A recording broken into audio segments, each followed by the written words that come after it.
नमस्कार, महाराष्ट्र T24 मध्ये मी मनीष टेमरे आपण सर्वांचं स्वागत करतो। चला बघूया देश विदेशातील ठळक बातम्या।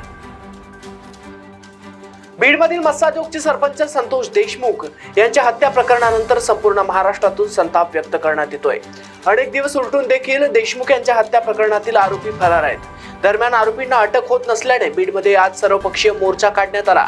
आरोपींना तात्काळ अटक करण्यात यावी, फाशी देण्यात यावी अशी मागणी आंदोलकांनी मोर्चात सहभागी झालेल्या नेत्यांनी केली आहे। दरम्यान आता सरपंच संतोष देशमुख यांच्या हत्या प्रकरणात मुख्यमंत्री देवेंद्र फडणवीस यांनी CIDला महत्त्वपूर्ण आदेश दिले आहेत। अभिनेत्री उर्मिला कोठारेचा कारचा भीषण अपघात झाला, ज्यात 2 मजुरांना उडवले। एक मजूर मृत्युमुखी पडला आणि दुसरा गंभीर जखमी झाला।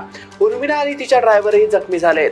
शूटिंग संपवून घरी परतत असताना हा अपघात झाला। पोलिसांनी दिलेल्या माहितीनुसार एअरबॅग योग्य वेळी उघडल्यामुळे उर्मिलाचा जीव बचावला, पण तिच्या कारचे मोठे नुकसान झाले।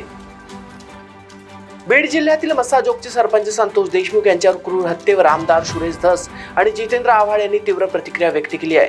धस यांनी हत्येच्या पद्धतीवर नाराजी व्यक्त करत मंत्री धनंजय मुंडे आणि पंकजा मुंडे यांच्यावर आरोप केले आहेत। त्यांनी बीडमधील दहशत आणि बंदुकशाहीवर हल्ला करत बंदुकीचे परवाने देणाऱ्या अधिकाऱ्यांवर कारवाईची मागणी केली आहे। जितेंद्र आव्हाड यांनी पालकमंत्री धनंजय मुंडे आणि पोलीस प्रशासनावर आरोप करत बीडच्या परिस्थितीला त्यांची जबाबदारी असल्याचा दावा केला आहे।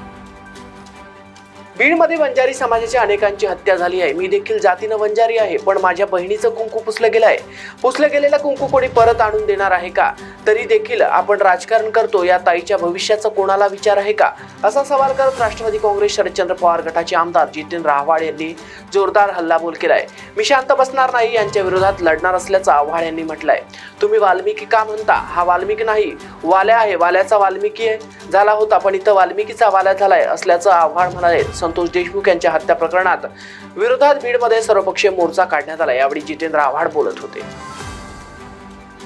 बीडमध्ये संतोष देशमुख हत्येच्या निषेधार्थ सर्वपक्षीय मूक मोर्चा काढण्यात आला, ज्यात संतोष देशमुख यांचे कुटुंबही सहभागी झाले। मोर्चात भाजपचे आमदार सुरेश धस, खासदार बजरंग सोनवणे, माजी खासदार संभाजीराजे आणि राष्ट्रवादी काँग्रेसचे नेते समाविष्ट होते। सर्व नेत्यांनी मुख्य आरोपीला तात्काळ अटक करण्याची मागणी केली आहे। महाराष्ट्रातील चित्रपट संस्कृतीचा मानदंड असणारा 21वा थर्ड आय आशियाई चित्रपट महोत्सव 10 ते 16 जानेवारी 2025 या कालावधीत मुंबई आणि ठाणे येथे आयोजित केला जाणार आहे। महोत्सवात निवडलेले 61 चित्रपट मूवी ऑस्क, अंधेरी, सायन आणि ठाणे येथे दाखवले जातील। कान महोत्सवात अ सटर्न रिगार्ड विभागाच्या सर्वोत्तम ठरलेल्या द ब्लॅक डॉग या चायनीज चित्रपटाच्या प्रदर्शनाने महोत्सवाचे उद्घाटन होणार आहे। दिल्ली विधानसभेच्या निवडणुकीसाठी अजित पवारांच्या नेतृत्वातील राष्ट्रवादी काँग्रेसने उमेदवारांची पहिली यादी जाहीर केली आहे। यादीत 11 उमेदवारांचा समावेश आहे। राष्ट्रीय पक्ष हा दर्जा मिळवण्यासाठी राष्ट्रवादी काँग्रेस इच्छुक आहे। यासाठी पक्षाने विविध राज्यांच्या विधानसभा लढवण्याचा धोरणात्मक निर्णय घेतलाय। या धोरणात्मक निर्णयाअंतर्गत राष्ट्रवादी काँग्रेसने दिल्ली विधानसभेसाठी उमेदवारी जाहीर केली आहे। CREDAI MCHI Mumbai metropolitan region मधील रिअल एस्टेट डेव्हलपर्सचे प्रतिनिधित्व करणारी सर्वोच्च संस्था भारतातील पहिल्या क्विक रिअलच्या लॉन्चसह आगामी 32व्या क्रेडाई MCHI प्रॉपर्टी आणि होम फायनान्स एक्स्पोची वाट पाहत आहे। एस्टेट मॉलची नवी व्याख्या तयार होणार आहे। 17 ते 19 जानेवारी 2025 या कालावधीत जिओ वर्ल्ड कन्व्हेन्शन सेंटरमध्ये याबाबत कार्यक्रम आयोजित केला जाणार असून यामुळे महिलांना सक्षम करण्यासाठी आणि खरेदी प्रक्रिया सुलभ करण्यासाठी डिझाईन केलेले घर खरेदीसाठी चांगला अनुभव मिळू शकतो। आजच्या विशेष बातमीपत्रात एवढंच। अधिक माहिती करता बघत रहा महाराष्ट्र T24।